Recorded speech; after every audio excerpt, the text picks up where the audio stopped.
Hello friends, आज की ताज़ा खबर में आप सबों की स्वागत है। झारखंड की तमाम छोटी बड़ी खबरें आपको इस वीडियो में देखने को मिलेगी। झारखंड में अनुसूचित जाति पर पड़े हमले, चिर निंद्रा में सो रही सरकार। भाजपा एससी मोर्चा के राष्ट्रीय अध्यक्ष लाल सिंह आर्य ने आरोप लगाया है कि झारखंड में अनुसूचित जाति पर हमले पड़े अपराधी खुलेआम सड़कों पर घूम रहे हैं। युवा पलायन को विवश है, महिलाएं अपने घरों में भी असुरक्षित है, ठंड और भूख से गरीबों की मौत हो रही है। इन सब के बावजूद सरकार चिर निंद्रा में सो रही। उन्होंने कहा कि राज्य सरकार खुद में सुधार लाए, नहीं तो हम उसे चैन से सोने नहीं देंगे। राष्ट्रीय अध्यक्ष लाल सिंह आर्य ने प्रदेश भाजपा एससी मोर्चा की 2 दिवसीय कार्य समिति बैठक के उद्घाटन सत्र को संबोधित कर रहे थे। पूर्व सीएम बाबूलाल मरांडी ने कहा कि हेमंत सरकार दलितों को दरकिनार कर योजनाएं बना रही है। केंद्र और राज्य सरकार में महत्वपूर्ण भूमिका निभाने वाला अनुसूचित समाज आज सबसे अधिक प्रताड़ित है, जबकि राज्य में इनकी आबादी 12.9% है। एससी मोर्चा के प्रदेश अध्यक्ष अमर बावरी ने कहा कि अनुसूचित जाति के हक के लिए मोर्चा सदैव तत्पर है। गरीबों पर हो रहे अत्याचार के खिलाफ मोर्चा राज्य सरकार पर दबाव तेज करेगा। बैठक में आगामी 1 वर्ष के कार्यक्रमों की रूपरेखा तैयार होगी।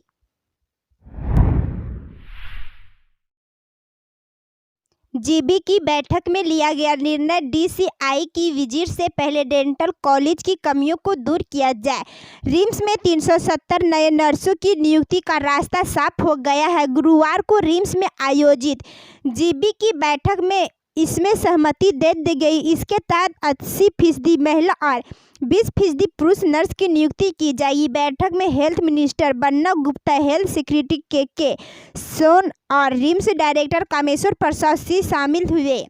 पूर्व में भी 362 स्टाफ नर्स की बहाली को लेकर विज्ञापन निकाली गई थी, जिस पर अनियमितता के आरोप भी लगे थे। इसके बाद इस विज्ञापन को पूरी तरह रद्द कर दिया गया। इसके बाद नए सिरे विज्ञापन निकाला जाएगा। रिम्स डायरेक्टर ने बताया कि बोर्ड की डेंटल और मेडिकल सेक्शन की कमियों को भी समय से दूर कर लिया जाएगा। जीबी में इस तरह पर सहमति बनाई गई है।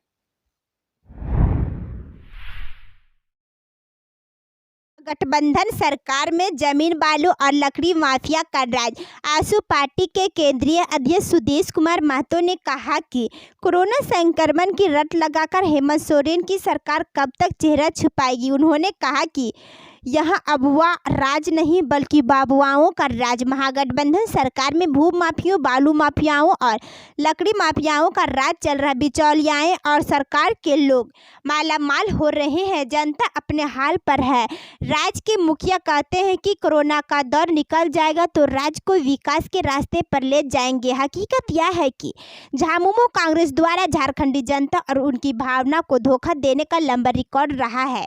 महतो गुरुवार को पाकुड़ विधानसभा क्षेत्र में आयोजित आजसू पार्टी के विधानसभा क्षेत्र स्तरीय कार्यकर्ता सम्मेलन में मुख्य अतिथि के रूप में बोल रहे थे। उन्होंने कहा कि विपक्ष की भूमिका में आजसू पार्टी राज्य की मजबूती से पहरेदारी करेगी। सांसद चंद्र प्रकाश चौधरी ने कहा कि कार्यकर्ता अगर चाह ले तो सब कुछ मुमकिन है। हमारे कार्यकर्ताओं ने यह ठान लिया है कि एक नया सशक्त झारखंड बनाएंगे। पलामू में छात्र से दुष्कर्म, जहर देकर हत्या, पारा शिक्षक धराया। आरोपी ने विरोध करने पर पिस्तौल दिखा धमकाया। छात्र से दुष्कर्म करने फिर उसे जहर देकर मार डालने के आरोप में पारा शिक्षक शंभू सिंह को पुलिस ने गिरफ्तार कर जेल भेज दिया। घटना पाकी थाना क्षेत्र की है। छात्रा के परिजनों ने बुधवार रात आरोपी पारा शिक्षक के खिलाफ केस दर्ज कराया है। इसमें कहा गया कि छात्रा 25 जनवरी की रात शौच के लिए घर से निकली थी। देर तक जब घर नहीं लौटी तो उसके पिता उसे खोजने के लिए निकले। घर से कुछ दूर जाने पर उन्होंने देखा कि शंभू सिंह उनकी बेटी के साथ दुष्कर्म कर रहा था। विरोध करने पर शंभू ने पिस्तौल दिखाई, कहा किसी को बताया तो बुरा अंजाम होगा, फिर वह भाग गया।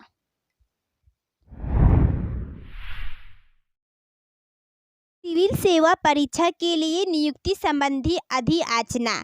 कार्मिक विभाग ने जेपीएससी को अधियाचना भेजी है। यह अधियाचना कुल 232 पदों पर सीधी नियुक्ति के लिए जेपीएससी को भेजी गई है। इस सीधी नियुक्ति के लिए झारखंड प्रशासनिक सेवा के लिए 44 पद, राज्य पुलिस सेवा के लिए 40 पद पर नियुक्ति होगी। नगर पालिका सेवा के लिए 65 पद, झारखंड शिक्षा सेवा के लिए 41 पद, झारखंड निबंधन सेवा में 10 पद, राज्य कारा सेवा के लिए 2 पद रिक्त है। झारखंड गृह रक्षक के लिए 16 पद, राज्य प्रोबेशन सेवा में 12 पद भरे जाएंगे। सामाजिक सुरक्षा सेवा के लिए 2 पद है।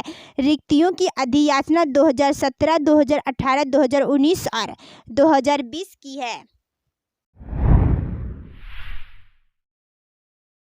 काम दिलाने के नाम पर लड़कियों को फ्लाइट से ले जा रही थी दिल्ली, गई पुलिस की हिरासत में, ऐसा हुआ मामले का खुलासा।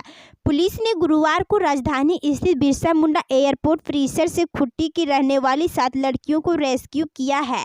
काम दिलाने के नाम पर इन्हें फ्लाइट से दिल्ली ले जाने की तैयारी की। मानव तस्करी के संदेश में पुलिस ने खुट्टी के मुरमू थाना क्षेत्र के रहने वाली पूनम बारला और 2 लोगों को हिरासत में लिया था। साथ ही इस मामले में अन्य लोगों को संलिप्तता की जानकारी जुटाई जा रही है। पुलिस के अनुसार सभी लड़कियां बालिग हैं। इसकी पुष्टि के लिए सभी के आधार कार्ड और शैक्षणिक प्रमाण पत्र की जानकारी इकट्ठा की जा रही है।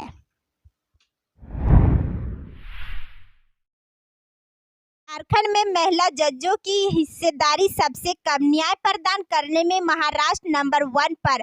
अधीनस्थ अदालतों में तेलंगाना में महिला जजों की हिस्सेदारी सबसे अधिक, जबकि झारखंड में सबसे कम है। छोटे राज्यों की बात करें तो गोवा में अधीनस्थ न्यायालयों में महिला जजों की हिस्सेदारी सबसे अधिक 72% और मेघालय में 50%, और वहीं अगस्त 2020 तक 5 राज्यों के हाईकोर्ट में एक भी महिला जज नहीं थी। झारखंड में बारिश शुरू, यहाँ हाड़ कांप देने वाली सर्दी, जाने यूपी, बिहार, दिल्ली सहित अन्य राज्यों के मौसम का हाल। उत्तर प्रदेश में सर्दी के सितम जारी है, जिससे लोग परेशान हैं। सूबे के कई जिलों में तापमान में गिरावट दर्ज की गई है और कोहरा का असर अगले कुछ दिन और नजर आ सकते हैं।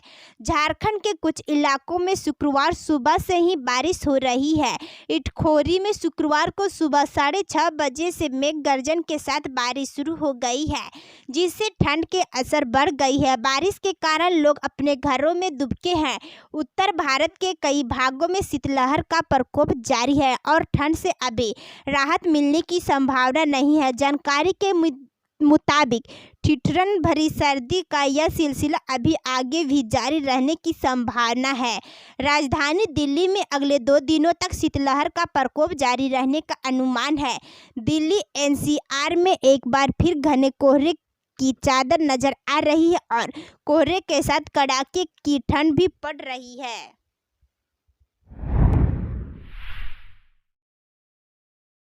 सरना आदिवासी धर्म कोड बिल अब तक नहीं हुआ पास, विरोध में 31 जनवरी को रेल रोड चक्का जाम। सरना आदिवासी धर्म कोड बिल केंद्र सरकार के पास नहीं होने के विरोध में केंद्रीय सरना समिति आंदोलन के मूड में है। केंद्रीय सरना समिति आगामी 31 जनवरी 2021 को रेल रोड चक्का जाम करने का आह्वान किया है। इनको सफल बनाने के लिए समिति के प्रतिनिधिमंडल गुरुवार को रांची के अनगढ़ा और सिल्ली प्रखंड के ग्रामीणों से मिला। इस संबंध में केंद्रीय सरना समिति के केंद्रीय अध्यक्ष फूलचंद तिर्की ने कहा कि 2021 जनगणना का वर्ष एवं अभी तक केंद्र सरकार ने आदिवासियों को उनका मौलिक अधिकार नहीं दिया है। आदिवासी वर्षों से सरना कोड की लड़ाई लड़ रहे हैं। झारखंड सरकार भी बिना राज्यपाल की सहमति के सरना आदिवासी कोड केंद्र सरकार को भेज दिया है। केंद्र एवं राज्य सरकार आदिवासियों को ठगने का काम कर रहे हैं। उन्होंने कहा कि आदिवासी समुदाय हर हाल में वर्ष 2021 की जनगणना में सरना धर्म कोड बिल के साथ शामिल होना चाहते हैं। केंद्र सरकार आदिवासियों को उनका संवैधानिक अधिकार देना नहीं चाहती है। यही कारण है कि केंद्रीय सरना समिति अखिल भारतीय आदिवासी विकास परिषद एवं आदिवासी सेंगल अभियान के संयुक्त तत्वावधान में आगामी 31 जनवरी 2021 को रेल रोड चक्का जाम किया जाएगा। जेएमएम भी लड़ेगा बंगाल चुनाव, ममता बोली यह ठीक नहीं, मैं सोरेन की शपथ ग्रहण में गई थी। झारखंड मुक्ति मोर्चा ने गुरुवार को पश्चिम बंगाल के झारग्राम से चुनावी प्रचार का आगाज कर दिया। झारग्राम के जामदा उतरनाय क्लब मैदान में झामुमो के कार्यकारी अध्यक्ष मुख्यमंत्री हेमंत सोरेन ने रैली और बृहद झारखंड के साथ आदिवासियों के मुद्दे को हवा दी। झामुमो की रैली से पश्चिम बंगाल की मुख्यमंत्री ममता बनर्जी खुश नहीं हुई। उन्होंने हेमंत सोरेन पर निशाना साधते हुए रैली की अनिश्चित करार दिया। हेमंत सोरेन ने रैली में कहा कि झारखंड को अलग राज्य बनाने के समय साजिशन आदिवासियों को ताकतवर बनाने नहीं दिया गया। झारखंड की सीमा से सटे बिहार, पश्चिम बंगाल और ओडिशा के आदिवासी बहुल क्षेत्रों को झारखंड में शामिल नहीं किया गया। यह बृहद झारखंड का हिस्सा है। वीडियो में बस इतना ही। वीडियो को देखने के लिए धन्यवाद।